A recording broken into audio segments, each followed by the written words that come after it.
The Predator and Jurassic Park franchises are some of the most spectacular and important films ever made. They both revolutionized live props. The animatronics created by Stan Winston and his team for both films were badass. And they were both frontrunners into the world of CGI. Over 30 years after Arnold Schwarzenegger convinced Stan Winston to create the design for the Predator, that would be the final design seen in the 1987 original Predator movie, we now have another installment in this sci-fi series, simply called The Predator.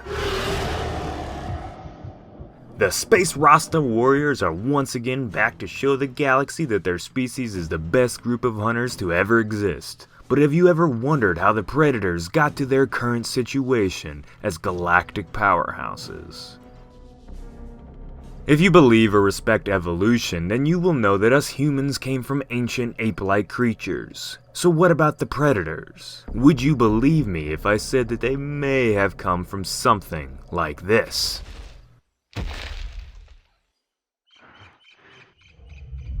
Okay, yeah, Predators aren't real, obviously. But if they were, then they must have had to go through an extensive bit of evolution to reach the spacefaring, intelligent, and humanoid-like presentation that we see in the series. Saying that Yautja, or the Predators came from Earth's dinosaurs is a bit too extreme, even for us. But who is to say that life on other planets out there wouldn't have evolved creatures similar to the dinosaurs if their planet followed a similar path of life as Earth? First off, Predators and dinosaurs share multiple similarities. The obvious would be the scaly skin, claws, teeth, and a variety of quills that are covering the predators' bodies. The dreads, not so much, but at least they make the predators look fresh as hell. While the opinion on dinosaurs being warm or cold-blooded is a constant debate in the paleontology community, the predators are said to be cold-blooded. Their race is most comfortable in warmer, more jungle-like environments, which has been shown throughout the franchise. The homeworld of the Yautja or Predators is said to be a world full of jungles, or at least it was before they became such an advanced race, and it sports a rather large amount of oxygen that Earth currently does not have, an amount that could be very close to that of Earth during the age of the dinosaurs, as the general idea is that Earth was much more rich in oxygen during the dino days. This is why the Predators sport their iconic masks and breathing apparatus that they will only take off when they really need to prove a point.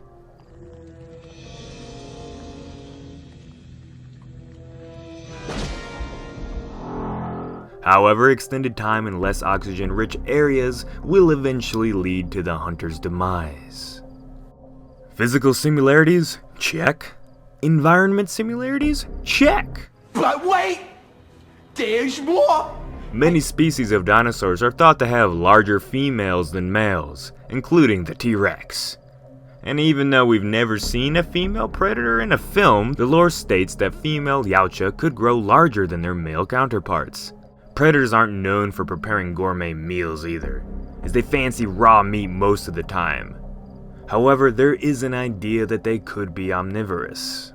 We know how predator dinosaurs loved raw meat, and there must have been some omnivore dinos out there, but let's take a look at the modern relatives to some of the dinosaurs. Chickens. These little nuggets have a crazy diet, everything from fruit to grass, bugs to the occasional lizard or mouse, and then throw on top of that the chicken feed that they get from us humans. All jokes aside, predators have diets with the same overall guide as dinosaurs, or at least the relatives of the ancient beasts. Alright, listen to this.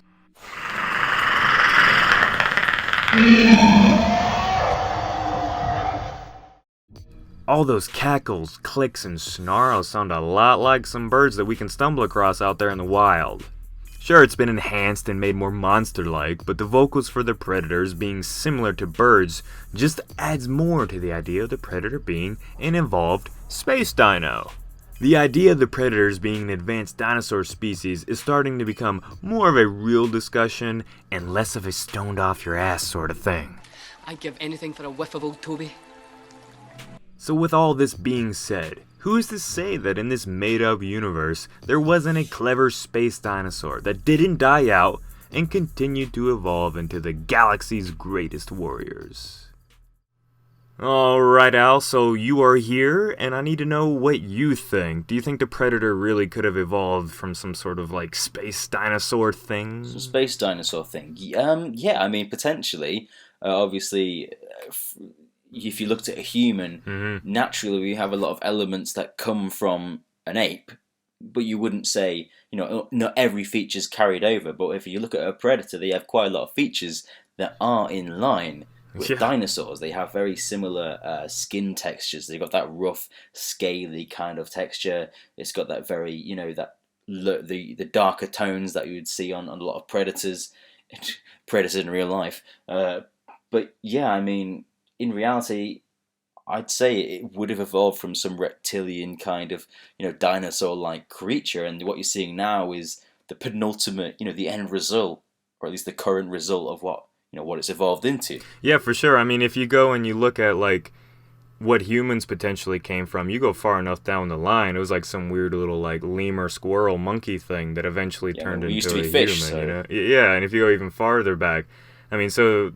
yeah, if the predators, the Yautja is what they're actually called, if they actually were real, who's to say that they wouldn't come from something that is very similar to a dinosaur? And it's kind of neat. I mean, if you look at the new dogs, the dogs as well from the new Predator movie, if you look at them, they do almost look like the sort of the missing link between something like reptiles and mammals. Like they are very much these four-legged, like dog-like creatures, but they almost look like dinosaurs. They look like dinosaurs, so it's not that hard to believe that the animals that predators evolved from at least had similar characteristics to what the their dogs would have seen. Yeah, for sure. And at the end of the day, it just kind of makes you think even more about, like, what the hell would have happened if dinosaurs didn't die out? Maybe they wouldn't have evolved into a hunters of the galaxy, species and all that. Maybe that wouldn't have happened. But, like, who knows what to say that an eventual dinosaur that, what they would have evolved into and all that. So it's like, it's kind of neat to think of that, Yeah. Well, obviously, animals evolve based on whether they're the top predator or not. And since something like the T-Rex was the top predator of its time, and you see things like alligators right now, they haven't changed for millions of years. The T-Rex could just literally be still the apex predator if it wasn't for a giant meteorite. Yeah, and that's really, well, what is it? Dinosaurs were on the planet for like well over 100 million years. So if they didn't die off, there would probably still be mostly dinosaurs that were similar to how they were when they were alive. Yeah. There would probably potentially be some crazy ones. Yeah, I mean the distance between us and the T-Rex is less than the T-Rex and the Stegosaurus. We're closer to living with the T-Rex than the T-Rex was living with the Stegosaurus. So it just goes to show how long dinosaurs were around. You like to clump them together in this massive time frame. It's nuts. But it's nuts. So it just goes to show with that amount of time what creature would have evolved into this super predator that you see in the films. And they've been that way for a long time, it seems, too. So maybe the predators are one of the first species to ever, like, evolve, maybe in the whole universe, if you want to get really crazy and really nerdy with everything. If they're already that advanced, who the hell knows?